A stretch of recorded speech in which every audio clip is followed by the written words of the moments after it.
Welcome to Coercion and Deterrence. So I'm Phil Hahn, the instructor, and the purpose of today's video is to introduce you to the course. This is the same, I'll be introducing this the first part of the first class, but this gives you an opportunity to review it beforehand, as well as to come back to the material later. It'll be posted in Module 0 on the course website in Canvas. This is a spring 2024 course. It's the second time that it's been taught. I taught it last spring, and it will be on Wednesdays from 3:30 to 5:30, and that's intended to allow military fellows and graduate students of SSP to attend the Wednesday seminars and go to the luncheons afterwards. We'll meet in room E53 485. It's a nice seminar-sized classroom that'll hold about 12 people, plus it has some really good hybrid capabilities to zoom in. And I'm available before and after class or by appointment. I am spending this term, I'm on sabbatical at Dartmouth, and so I'll be traveling down on Wednesdays. And so perhaps a Zoom appointment might be more appropriate. But anyway, reach out to me and we'll set up times in order to meet. I've got the course description here, but the key on this is it's a graduate level seminar. It's here to prepare you for PhD students for general exams and security studies, and for it'll give you an opportunity to write a term paper that others have in the past have turned into a second year paper or articles. It'll give you a fresh opportunity to develop your research skills. For military officers that are fellows, this will give you an opportunity to be exposed to the kind of literature that's different than what the war colleges teach, and which you should be familiar with as a senior military officer when engaged with civilian foreign policy decision makers. The key on this one is, as the weeks develop, we're going to be developing broad themes and looking to see how the materials engage with each other. An added objective of this course is to provide some practical advice for the profession. I've been doing this for a number of years, and it seems to be well received by graduate students.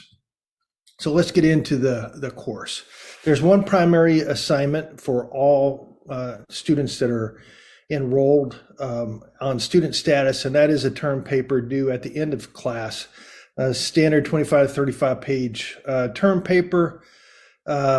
It should draw upon some of the theories and material that are from this course, and the key on that one is come to me early with whatever ideas you have for a paper so we can discuss it, so that you're on track and not worried about this last minute.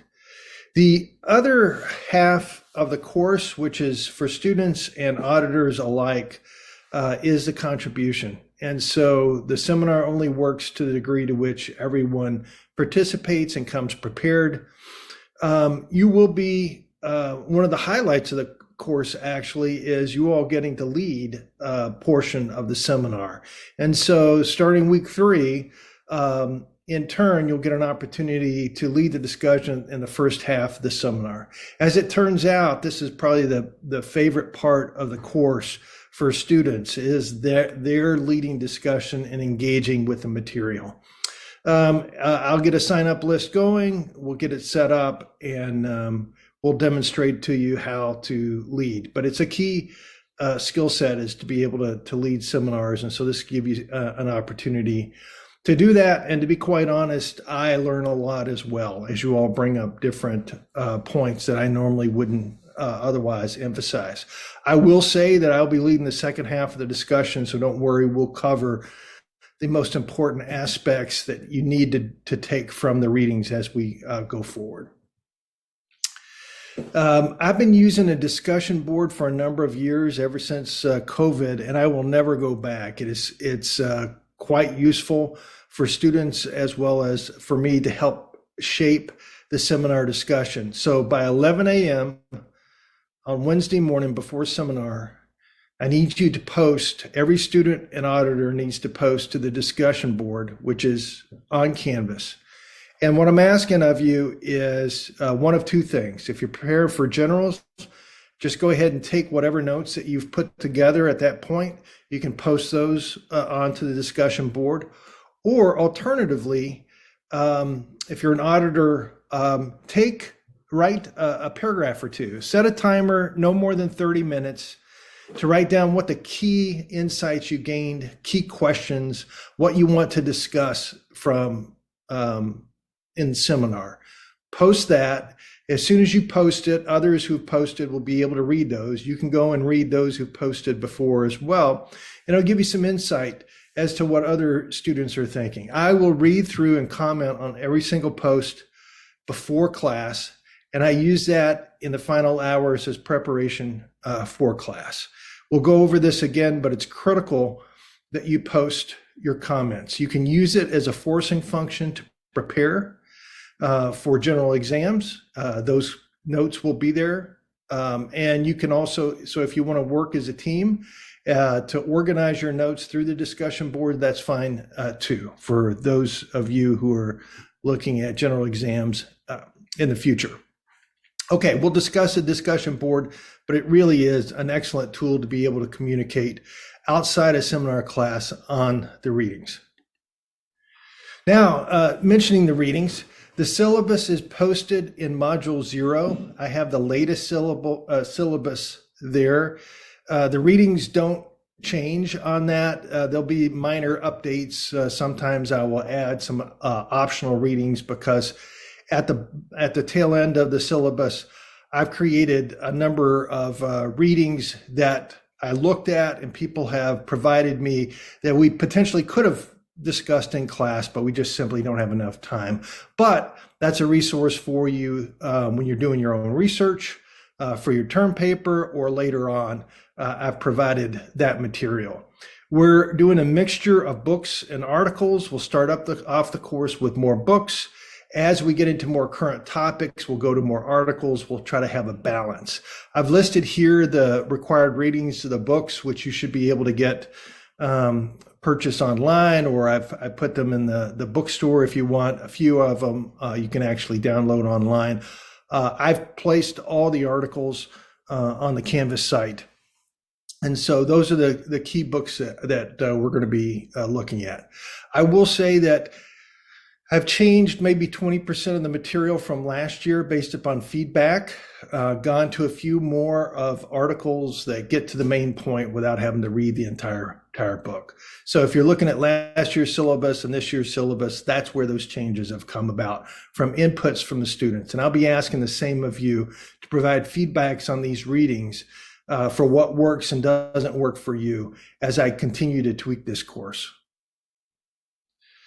For the last 5 to 10 minutes of each session, I'll be talking and having a discussion on the profession of being an academic scholar.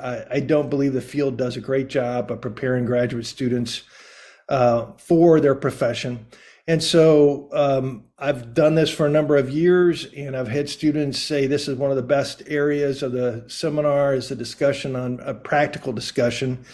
Last year I added some videos because I recognized the fact that I was getting further and further from my graduate student experience. And so I have MIT alum that have provided 10 to 12 minute videos on different subjects. And the videos are in Canvas.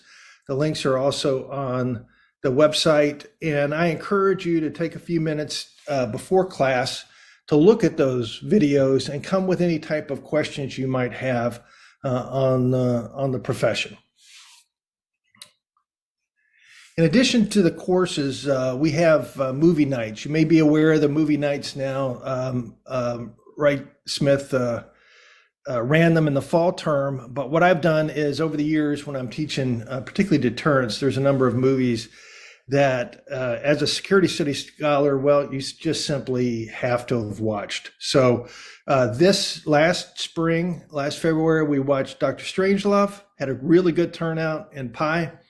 This year, we're going to go to the serious Dr. Strangelove, which is Failsafe, the 1964 version.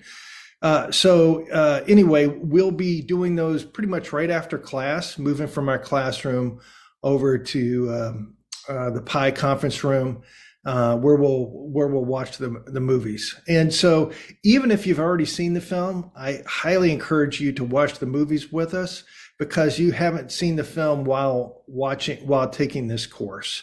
And what you'll find is that you'll see new insights based upon the readings, and we'll be able to bring those up in discussion. They're not required, but if you can't make it to a movie night, I encourage you to watch it, stream it online, so that when you come to class and there's a discussion, it'll be fresh in your mind. Food will be provided, and overall, they're a good time. You can see here the list here. I moved the last week a little bit earlier than last year because I found towards the very end of the term, everybody's busy and don't have enough time for movie night. But I'm looking forward to movie night this spring. The last week of the course is a capstone event. It's applying some of the knowledge that you have. We'll be playing a war game by Eric Higginbotham and Matt Kansian. I'm not exactly sure what war game we'll be playing. It could either be the war game they published on, or they've been working on a couple of new war games. So we'll see how that goes, and what they bring to us.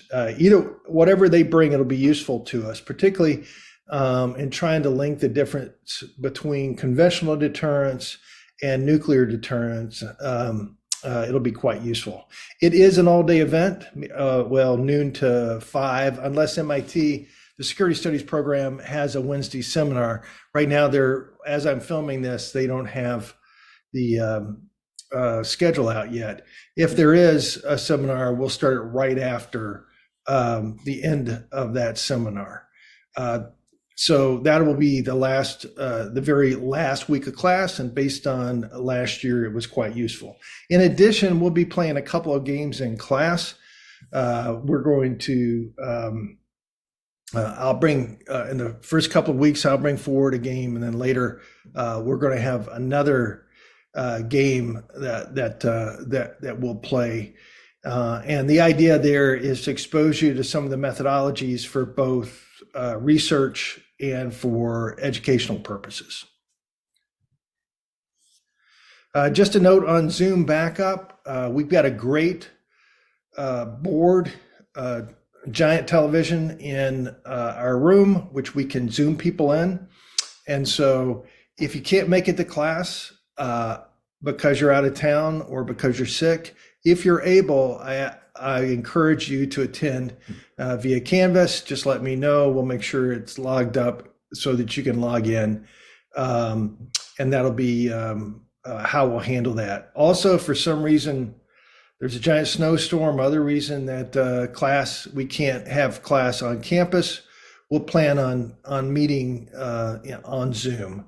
And I've already mentioned the fact that we can also have Zoom sessions in lieu of office hours, in lieu of in-person office hours. So that's the course on coercion and deterrence. I hope you get as much out of it as I plan to. On these type of courses, if you're not having fun, you're doing something wrong.